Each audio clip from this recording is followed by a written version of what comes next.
series offered. Thank you, Sharon. It's a free series offered in partnership with an HR specialist and us, the learning and development specialists. And what we're here to talk about today is resiliency training. There we go. And we're going to give you some tangible tips. We're going to go pretty fast. We are recording today, and we will tell you how to engage and participate. There's going to be lots of opportunities. I just want to start by saying that my team, most of us work on the traditional territories and unceded lands of the Musqueam, Squamish, and Tsleil-Waututh. I am particularly on the Coast Salish lands here in New Westminster on the Kakite Nations lands. And so if you'd like to share your pronouns or territorial acknowledgement in the chat, we welcome you to do that. My pronouns are she or elle if you want to speak to me in French. So today we've got a fantastic guest. I'm so excited to host Debbie Pearmain, who is an amazing, engaging, and energetic facilitator. She is an HR colleague. She is a very skilled provider of a lot of wellness programs, resiliency training, and she's worked on a variety of different types of organizations, nonprofit and for-profit. She's also the founder of One Stop HR. There are tons of things and great things to say about Debbie, and I welcome you to check her out on LinkedIn, check out her website, reach out to her after the webinar, and I wish I could have more time to say all the good things about Debbie. We're also joined today by Sharon. Thanks, Debbie. Sharon's going to be moderating, and Sharon is on the Leah Chang Learning team, and I am, of course, the founder of Leah Chang Learning. And here's how we encourage you to participate today. So it is a webinar, you're muted. However, we're going to ask you to cue your brain and prompt yourself with some questions that you can just think about and sort of ponder as we go through the slides. You can answer in the chat if you like. You can, you'll be prompted to answer in the chat on certain questions. We're not going to do any polls today. We decided against that just because we want to keep it moving pretty fast. And there is a post-webinar feedback for you to share, your thoughts and any ways we can improve. We're always open to that. We would love some emails after the webinar. In fact, that's why we do this. We want to share our learnings with each other and also create more of a community and help build networks. So please don't be shy to email us. And thanks, Sharon. Sharon will be in the chat. If you have any technical issues, you're welcome to reach out to her. She's going to be moderating today. Fantastic. Thanks so much, Leah. Just want to say a hello so everyone can see my face. My video is going to go off now, but please message me if you have any technical issues today. Thank you. Wonderful. Thanks, Sharon.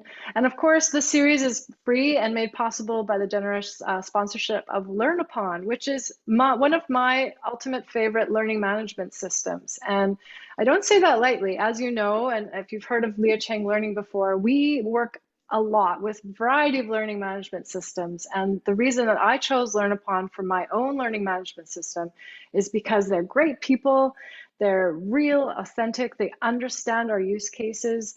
They're based in Dublin, Ireland, so they are GDPR compliant, but mostly they have a fantastic user experience. So it's a very scalable platform. It's easy to use as an administrator, as an instructor, and of course, as a learner, it's a really fantastic platform. So if you want to chat a little bit more about learning management systems in general, or about why I chose Learn Upon, please reach out. I'm happy to talk about that. And I just want to give some context to this webinar series as well. Being a former volunteer, employee, and board member of nonprofit organizations for the last, let's say, 10, 20 years without giving away my age, I can say that nonprofits are doing fantastic things and also need support. And so I'm really honored to have Debbie here today. We're going to talk a little bit about some of the learnings we have as consultants that we can bring forward. We want to support you internally so that you can keep doing your great external work. So I'm going to get into the content today. Debbie, maybe what are we going to talk about today? What are the objectives we're aiming for? So we've got a lot of objectives and we're going to hit the ground running this morning.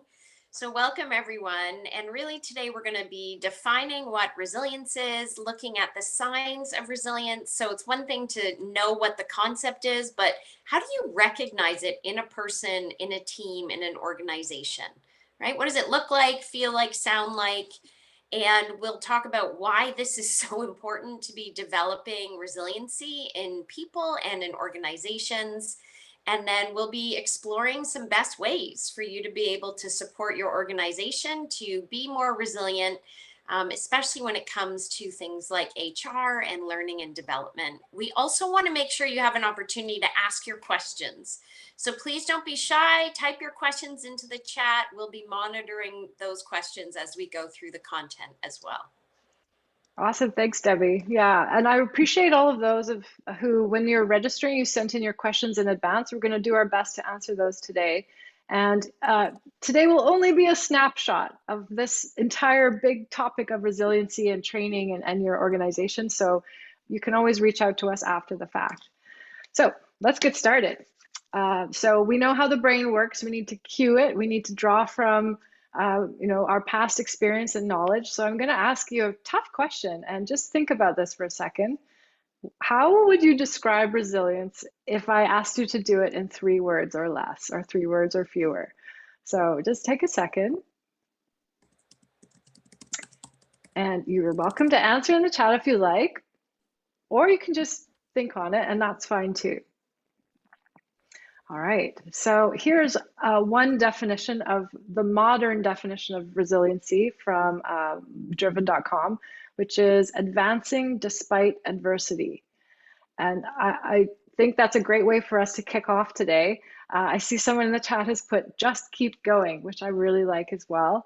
It is definitely that whole idea of moving forward. And I have an image here of the dandelion. So I'd like you to keep the dandelion in your mind today as an analogy. And as you know, in learning and development, we love using analogies because they're great ways for us to connect the dots, right? So dandelions are easily spread. They grow anywhere. They're not shall we say, they don't succumb to adversity. So I'm sure you've seen this meme on the internet where like a rose or a tomato is like, oh, I don't have quite the right combination of pH in my soil and like not the right kind of water. And it's like, oh, I'm going to die and shrivel. And any gardener can attest to that. And dandelions are like, yeah, concrete, I could grow in this crack. Awesome. So just keep the analogy of a dandelion in mind today. And dandelions, although we think of them as a weed, they're extremely resilient and also edible. So let's go on to talking more about the resilience from an organizational perspective. So Debbie, maybe you could walk us through that. Yeah, so I'd actually love to just hear from the folks that have joined us today. When you're thinking of resilience, I know we're saying just keep going and persistence, but what would be some signs that you'd be looking for in people and in teams that would indicate to you that you've got a resilient team or resilient organization? So what are the markers of that? How would you notice it? What would you want to be looking for? So absolutely, you'd want to be listening for positivity in conversations. So in your meetings, in your one-on-ones, listening even for tone, right? Positivity has a tone to it. It has a facial expression to it, not just words. Listening for learning. Absolutely. Listening for people being grateful, thankful, appreciative. Okay, what are some other signs? What would you be looking for? So maybe some creativity, right? You're looking for problem solving. Maybe there's a focus on solutioning as opposed to the discussion being focused on the issue or the problem or the lack in a situation or circumstance. I think resilience also is just about accepting, right? Accepting where you are instead of like resisting it or fighting it. So, I do a lot of work in organizations to help leaders lead and manage change well. And one of the things that we teach leaders to look for is those signs of active resistance and passive resistance, right? So what are the signs of acceptance? That's another important thing to be able to notice. Absolutely. Also, it's things like goal setting. So that's about moving forward. So is our conversation, our focus, solution focused, solution oriented, goal oriented? Looking for energy, enthusiasm, passion, looking for gifts, looking for opportunities. I think another really important piece of resiliency is self advocacy. And that is people asking for help. So recognizing, right, when you're maybe in a situation where you need help, whether that be a coach or a counselor or an outside consultant. So it's not about pretending that you have it all together and that everything's great. It's about the ability to honestly self reflect and say, I've got a weakness here. I'm struggling with this. And then not to stay stuck, but to be able to be willing to look outside yourself or your organization for the help or the support that you need. I also think it's a huge part of it is about compassion and empathy, not just for yourself, but for others, right? Just that understanding of that we're all in this together. And it's been a hard season, it's been a hard time. So, can you be compassionate towards yourself? Can you be compassionate towards others? And lastly, Leah, I think one of the most important things, and I spend a lot of my day-to-day coaching leaders, is around self-care. So when people are resilient, it's kind of the opposite of burnt out. I have a lot of leaders that are on the road to burnout right now, that are in burnout. That's why they're coming to me for coaching. Let's not wait till you're burnt out to ask for help, to get some coaching or counseling. How about you're even able to recognize when you or your team is getting tired, is reactive, is in distress? And then let's have some good coping strategies. So, self care is a critical component to resiliency. And self care is what? Individual, it's team, and it's organization based. Knowing when to rest, knowing when change fatigue has set in, knowing when to take your foot off the gas pedal a little bit. These are all really hard things that leaders are grappling with these days. I think the opposite then is also true, isn't it? So I love how you said the brain needs priming. So we also need to be able to recognize the opposite of what I just said. So how do we know perhaps if an individual is struggling in their resilience, or a team is struggling, or an organization is struggling? You would see things like increased irritability, reactivity. Self-care absolutely goes out the window, and you'll notice things like appetite, people either losing weight or gaining weight. Sleep is compromised. We would also see things like productivity going down, work quality decreasing. Maybe people are disengaged. So a lot of what I'm seeing right now in the engagement surveys I do for organizations is that employee engagement is lower. Absolutely, it's lower. Increased absenteeism, presenteeism, which is I'm showing up for my Zoom meeting, and as soon as that meeting's over, right, I'm back in bed, or I'm, binging on Netflix. So I'm not really engaged. I'm just engaged when people are noticing. And yeah, the emptiness, right, that sets in with presenteeism. And then obviously also there's a decrease in a number of things like focus, motivation, and just we're seeing a huge increase in mental health. So last year at this time, 92% of employees that were surveyed by Qualtrics said that they were burnt out in November. Where are people in your organization today? So being able to recognize these signs is really critical. And so, Leah, I'm going to hand it over to you for an opportunity for self-reflection for the group. Yeah, thank you, Debbie. I'm really curious, and I want to sort of use this as a community of practice. I'm showing a slide here with 6 domains of resilience. And again, this is just one way of looking at resilience, but I'm just going to read them out. And as I do that, I'm really curious. Please enter in the chat.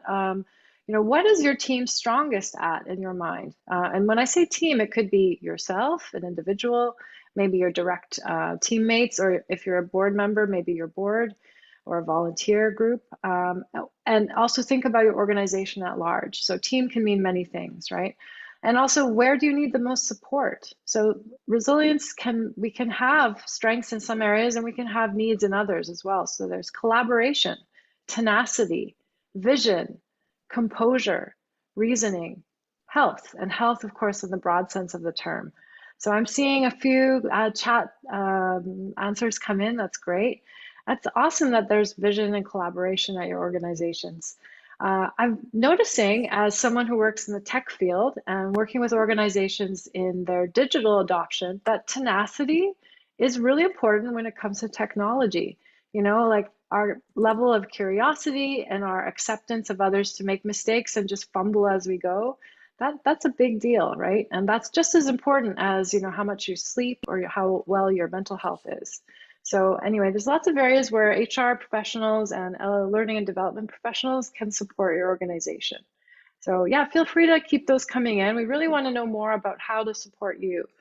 And we're going to talk more about the organization as a whole now. And for those who are coming from for-profit or independent groups, this also applies to you. So why does this matter so much? Why are we talking about resilience in the workplace? And it's not new. It happened before the pandemic in organizations that were sort of on the ball, but it's definitely happening now. Here we are in November of the second year of the pandemic. In the Lower Mainland, we just had crazy floods and crazy rain and roads are washed out. So this is an important time in life in general. So I'm going to just give you a second to keep thinking about that. Of course, there's no one answer here. And I'm going to pass it back over to Debbie, who will talk about it from the organization perspective, which she sees a lot of, right? Go for it, Debbie. Thank you. And so, in the teaching I'm doing on leading and managing change, we talk a lot in leadership development about living in this VUCA world. And Leah, you were wondering what that stood for. Volatile, uncertain, changing, and ambiguous. So this is the world we live in today. And when you think about that, what kind of skills do leaders need to have to be able to lead in that reality? So our leadership development training has changed dramatically in the last 5 years. I've been teaching this space over 20 years. We used to teach a lot about, importance of communication skills and time management and prioritization and performance management. All of that is important still. But now we're talking about things like emotional intelligence and collaboration and leading and managing change and positive intelligence. Who on this webinar has even heard of the term positive intelligence? That's the new emotional intelligence. And if your leaders haven't been trained on how to teach people positive mindset, how to coach for it, you're behind the 8 ball. I even think of things like understanding and supporting mental health and well-being. That has been the #1 topic that I've taught on in the last 19 months in organizations around the world. So I work for some of the top learning organizations in the world. What am I teaching on? What are the inbox requests that I'm getting? It's teaching people to be resilient, teaching leaders to coach for resiliency, and helping people better understand this new reality and the skills that we need to have to not just survive, but to be able to thrive. And so all the research out there shows that the degree of a person, a team, an organization's resilience is their #1 protective factor to weathering even the fiercest of storms, like we just experienced here in the Lower Mainland yesterday. Let me see. Oh yeah, V, vulnerable. U, uncertain. C, change. A, ambiguous. So how does that change the way you are equipping your leaders and your employees through your learning and development initiatives? A lot of adults don't have the skills that they need to thrive in the kind of world that we're living in today. And that's why the rates of burnout are so high, and why, from a mental health perspective, I've been teaching in that space for over a decade through companies like Morneau, Chappelle, and LifeWorks. I've been consulting, coaching, teaching. The rates of mental health have doubled in organizations in the last 19 months. Mhm. It's so important to acknowledge, and thank you for sharing that, Debbie. And it's really important work you're doing, of course. I'm going to speak for a second from my perspective as a board member on various nonprofit organizations. Sometimes we're seeing a lot of attrition right now. You know, board members are also burning out, or they have a lot of commitments. So remember, when you think about resiliency in your organization, it goes so broad, right? You know, if you're an organization with a large volunteer base, you know, we really need to think of them just as important as employees, right? Or as your constituents. So just want to acknowledge that nonprofits face very unique challenges. And so you have very unique needs when it comes to resiliency. And that's where, you know, consultants like Debbie and I can support. So sometimes people are very fueled by your mission. However, they're really going over and above and not sort of gauging their efforts, and it's not sustainable, right? So sometimes it could be, you know, supporting it with funding or resources. Sometimes it could be about supporting your organization with accepting new digital technology. Like, that's been really big. I keep saying, like, I love how adept my mom is at Zoom now. She's giving me pointers, which is great, but it was a tough road, you know, and she's not the only one, of course. And nonprofits tend to you know, attract the individuals who want to give back to the world and the community, which means they also have a higher instance of personal trauma. So things to acknowledge and recognize. And so let's talk about the how, super important, right? There's so many different ways we can support, but we want to talk about some specific use cases. And there are some ways to do it well and some ways to fudge it. And so we're going to get really serious about that. So if you have some stories about resiliency training or any attempts that you've done, or if you have some success stories, please share them in the chat. We always want to hear from the community. So I'm just going to go to this slide and ask Debbie to share from her perspective from HR, and I will do the same from the learning perspective. That's great. So you're absolutely right, Leah. I think today is a great opportunity. We've got a number of folks from different organizations. So please type in the chat the things you've been doing this year to support individual and team resilience. I think it would be encouraging. It could be inspiring for others. So please share what you've been up to. And as Leah mentioned, you know, I'm going to share with you some of the things that I've been able to partner with nonprofits and for-profit organizations. These are tangible action steps that anyone can do, right, to increase resiliency for a person or a day.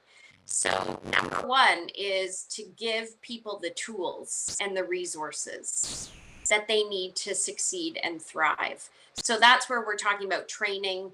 And training, as you know, can take many shapes and forms. And I've seen a real shift from, you know, I used to teach full day in-person sessions. There's obviously not the ability to be doing much of that these days. And what I love is how well the space of learning and development has pivoted. So I'm doing lots of 1-hour webinars. The price point is ridiculously inexpensive for organizations. I think there is no excuse for anyone to not be delivering training to their employees on any of the resiliency topics. Mental health, positivity, emotional intelligence, stress management, getting good sleep, nutrition. I know, Leah, you and I have done a lot of free webinars over the last 2 years since COVID hit. We've recognized there's a lot of people financially struggling. So not only is learning and development cheaper than ever before, easier than ever before, because literally we can have folks sign in, we can record sessions, so you don't have to worry about people not being able to attend. And it's more accessible and affordable than ever before. Lots of free stuff out there. So I'm going to say training number one, of course, and then all kinds of stuff on. And I love a number of you have said about the vision. We need purpose. That's what fuels our passion. I've been working with teams to create things called purpose statements. So actually getting rid of traditional job descriptions. I know that might make some HR folks squirm a little bit on this webinar today.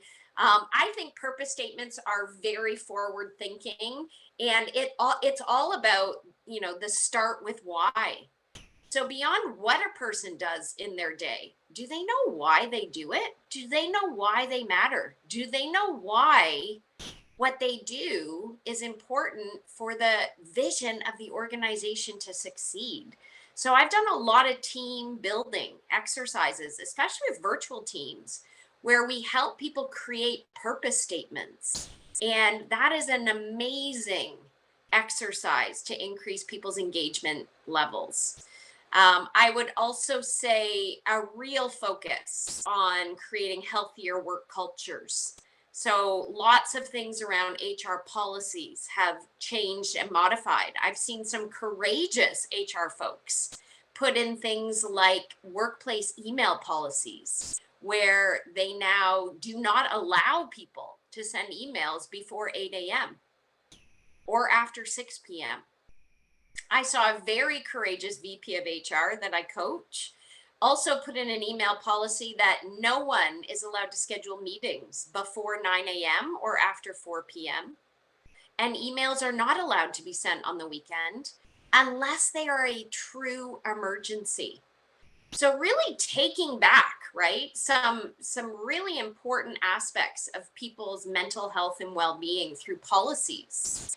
I've also seen recognition programs completely change in the last 19 months. And things have moved from being reward centered and achievement based to being more about effort, right? We used to just celebrate success, goals achieved. Well, that's getting a little bit harder to do. So how do we keep people motivated and engaged? How about we start rewarding, recognizing, and appreciating the hard work, the tenacity, the perseverance, the effort? I've even seen organizations change some of their values to include some of the resiliency words like grit and perseverance and positivity.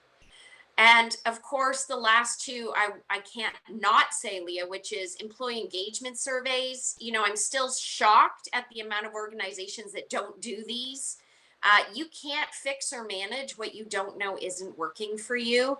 Some of my clients have stopped doing once a year surveys and have been doing them every quarter to keep a pulse, because so much has been changing. And that's a great way to stay really on the pulse of how people are doing, what's working for them, what isn't, especially in a hybrid work situation. And then support systems. A lot of folks have been re-looking at benefits, at EAP. I've got tons of clients who say things to me like, we only have 17% uptake on our EAP program. I'm like, well, so how's that working for you? If you have 50% of your staff struggling with their mental health and you're checking a box to say EAP's our solution, doesn't sound like your solution is working. What else are you doing? So I know that's a lot that I've just thrown out there, Leah, but we did say today is just a taste or a high level teaser, right, on all the things that HR folks can be doing to better support the resiliency of their organizations. Deb, you've given us so much to think about, and lots of questions to take back to our organizations and ask. And that's a good thing to ask. And I think that is a wonderful summary of all the ways that we can look into this in a creative way to build more resiliency in the organization. And I'm going to do the same. I'm going to share a few tips from the learning and development side. So learning consultants look very much at analytics, and we look at data similar to HR professionals. And we also ask the question, are we sure that training is the answer? And sometimes that's a hard question. And sometimes we actually say, you know what? Bringing in resiliency training or bringing in a training professional on this topic is not going to be enough. And it's hard to say that, and it's hard to have those conversations, but I'm going to share why, and knowing why is important. You know, when we're really looking at learning and how adults learn best, whether it's on the job or in life in general, we're looking at measurable outcomes. You know, what can we notice and observe and measure that we're doing differently, that we're thinking differently, that we're believing something different as well. And those are the hardest things to really learn about because they take time and because they're hard, right? So what we do is we help you evaluate program effectiveness, and that could be a learning program, it could be the program offerings you offer to your constituents, but we're really looking at how do we build capacity over time, because that is what learning is. It's all about creating more and more of those neural pathways and connections in the brain and creating healthy ones. So I'm going to ask you a really tough question here.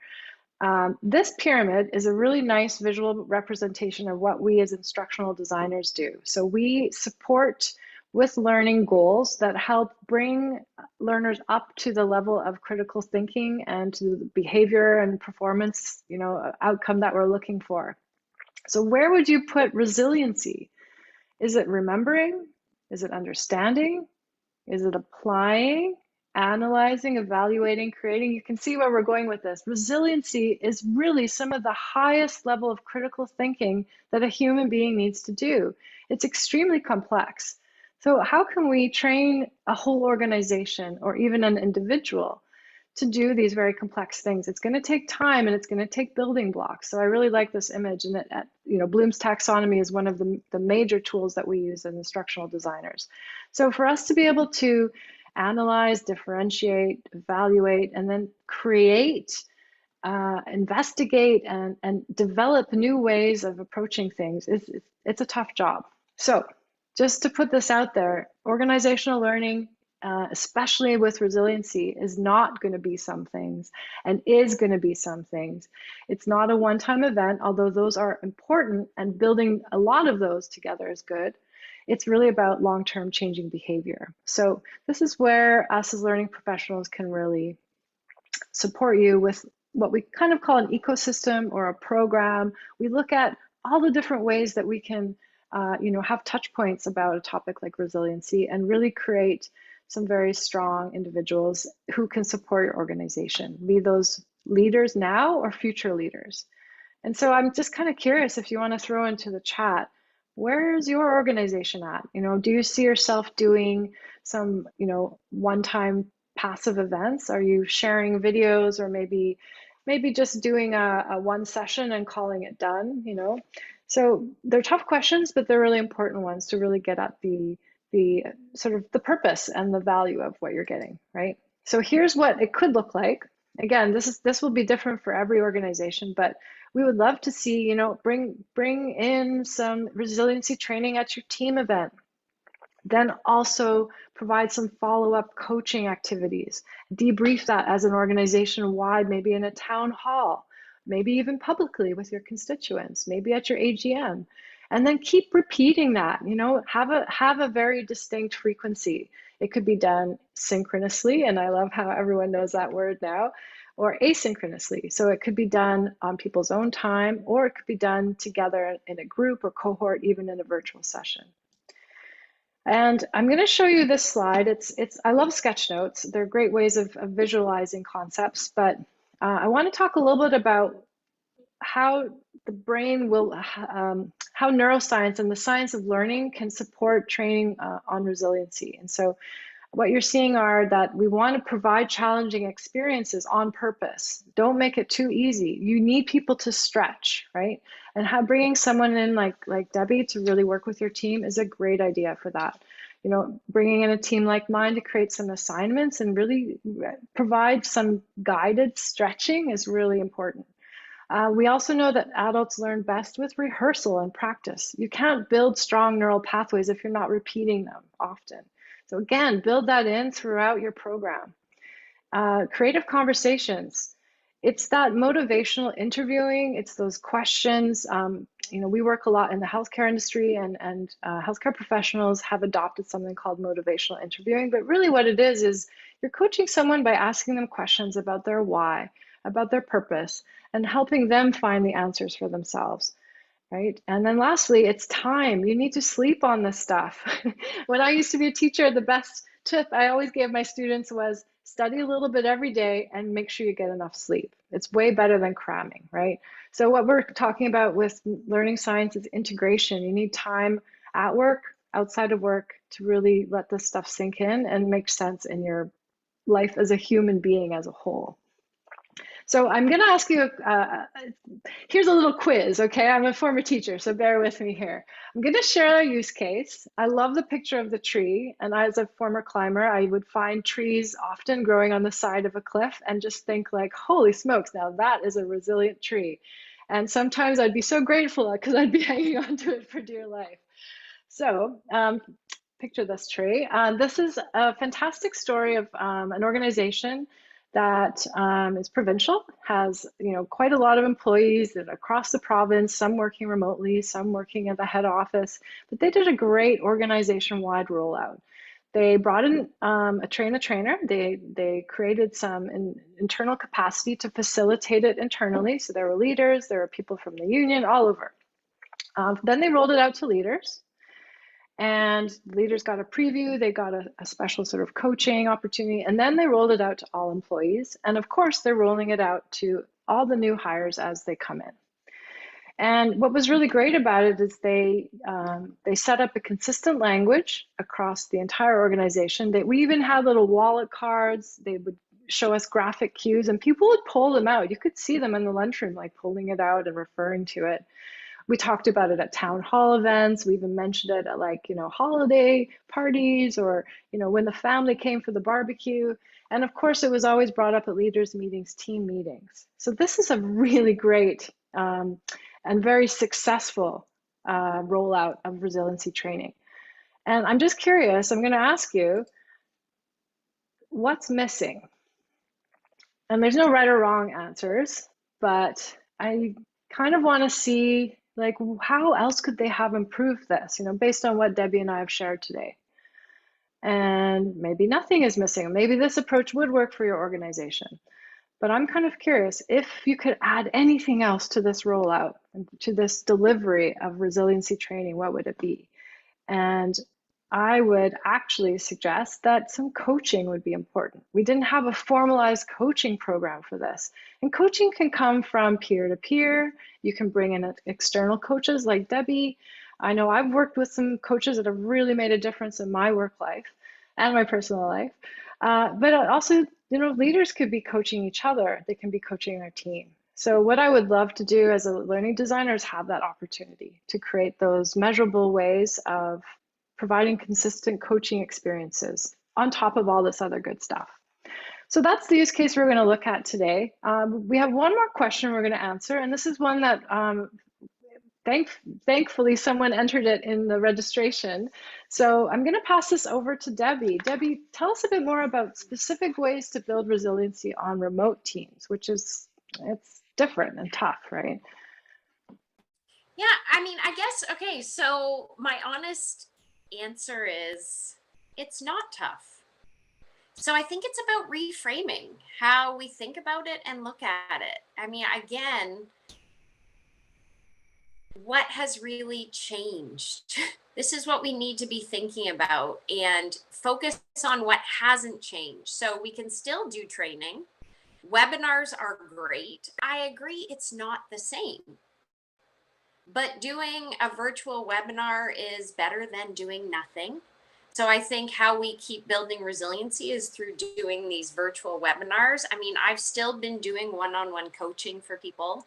We've still been doing leadership development roundtables. So the truth, Leah, is actually not much has changed. And what I really try to encourage people to think is, outside the box, right? It's about growth mindset and what is the same.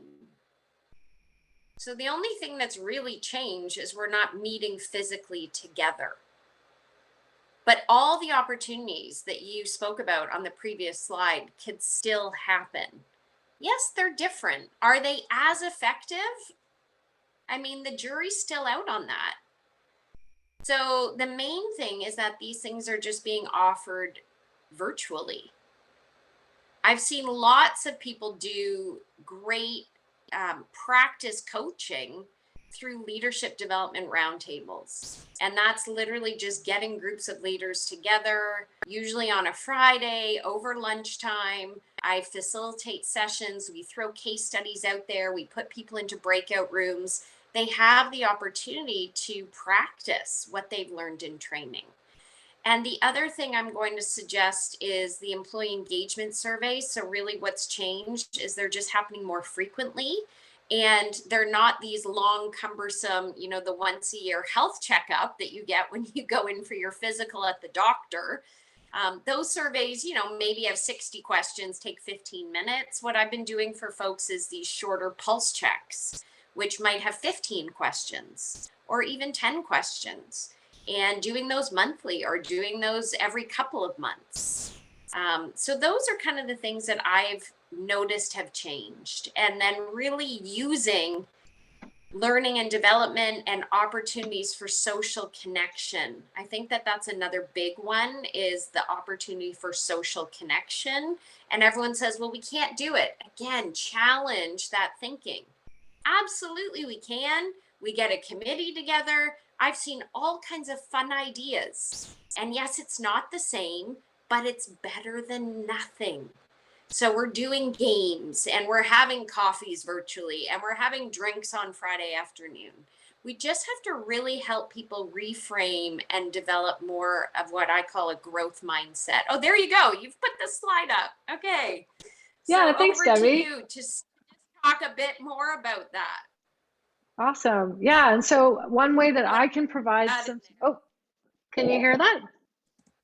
Great. We only have a few more minutes, so I'm sorry to move forward quickly. But one other way you can provide support on your remote teams is by also, acknowledging the importance of creating a safe space to learn about technology and how do you stay digitally connected. Here are a couple of tips I had, and there's all these amazing posters, even on Etsy.com, So the one that Debbie just spoke to, there's this one. There's some really great tools that I use on my meetings with my team, and I really try to create a democratic space. We all have time to talk and share. We all give support to each other. It needs to be a safe space for learning because that's how our brain learns best. We can't learn when we're stressed, right? We do it regularly, we practice, and we draw attention to it as we're practicing. We try to model resilient language, and when we make mistakes, we call each other on it. I'm still learning not to say you guys when I talk to a group, right? And I know you need to be called on that sometimes. It takes a long time to break bad habits, right? So anyway, that's an example. We also have lots of tips on how to support your team with learning new technology and being resilient that way. So I'm just going to wrap up a little bit here. I think the moral of the story is reach out to professionals that can support you as a nonprofit with really specific needs. I often see nonprofits hiring consultants who have zero knowledge of nonprofit organizations, and that's not in your best interest. So HR consultants can bring you a whole bunch of tools like these here. Learning consultants like me and my team, we can do all sorts of things. We work a lot in digital technology, we can design custom learning, but together we can provide a lot of support. And one thing we didn't talk about today is we can support you with grants and applications for funding and that kind of thing. We know lots about that stuff, so do reach out. The message here is really seek out experts who specialize in nonprofit organizations. And on that note, we'd love to hear today. You can read the slides later if you want, but what's your biggest takeaway from today? We talked about quite a lot of things. We talked about, how to support your organization, what's an effective way of rolling out resiliency training, the importance of coaching and what that might look like. So lots of takeaways, I'm sure. I would love to hear in the chat what yours were. And just as we wrap up, one way to support resiliency of your training and your team in general is to provide training that's needed when it's needed. So Leah Chang Learning does have some courses designed specifically for nonprofits. Do take a look. There's some really good ones. They're about half an hour long. They're very high quality and low cost. And again, thank you to our sponsor, Learn Upon, for hosting those for us and for hosting this free webinar. So please reach out to Debbie. You can see she's a valuable asset to your organization. And I just want to thank her for being such an amazing human as well. It's always fun to present with peers. And please reach out to me anytime, leahchanglearning.com. You can sign up for a newsletter too. I'm just curious if you have any other questions, you can always email us. Unfortunately, we're short on time.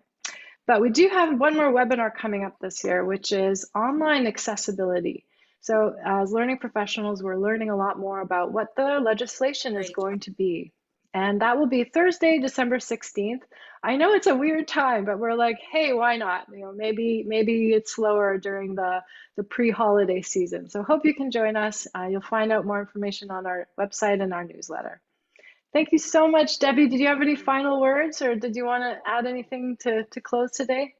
Well, I was just actually looking, and so May had a great question here in the chat for those who have time to stay. Yeah, I mean, absolutely, we all just need to keep going. And so how do we do this? I'm going to say one of the most immediate things that you can really get individuals to focus on and teams to focus on is rest and recovery and recharging.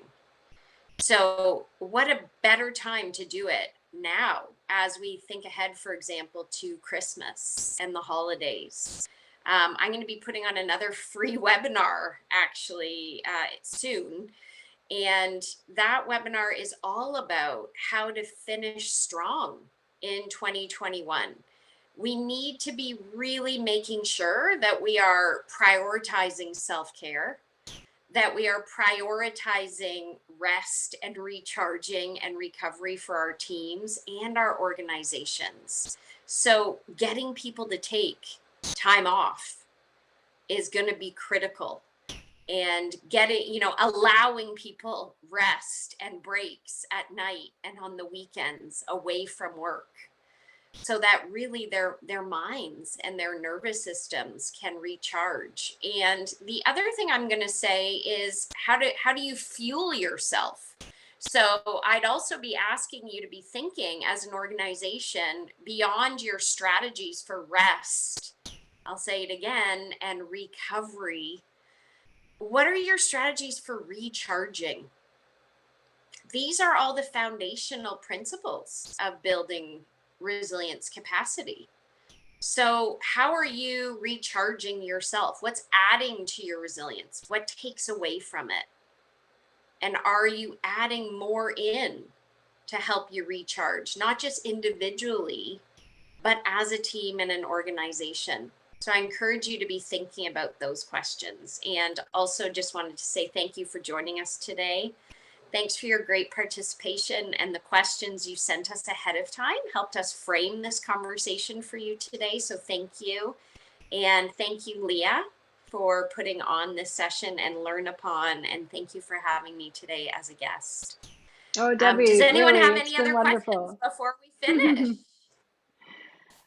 anyone have any other questions? I'm just looking in the chat, and maybe what we can do, Debbie, is leave our emails in the chat again if anyone missed those. And I just want to say, like, this is so fun, and also I learned so much from working with presenters like yourself, Debbie. The question you left with us today is a really good one. How are we recharging ourselves? So I just want to acknowledge too that, you know, coming to a learning session is a great way to recharge yourself and take some time and you know, so give yourself some support. So bravo. It's kind of like at the end of the yoga class when they say, you know, thank yourself for your own practice today. Anyway, before I get all mushy, good luck out there, everyone. Yeah, thanks to everyone. Thanks to everyone for today. Take care. I'm going to end the meeting now, and hope you'll stay in touch with us. Bye-bye. Thank you. Take care.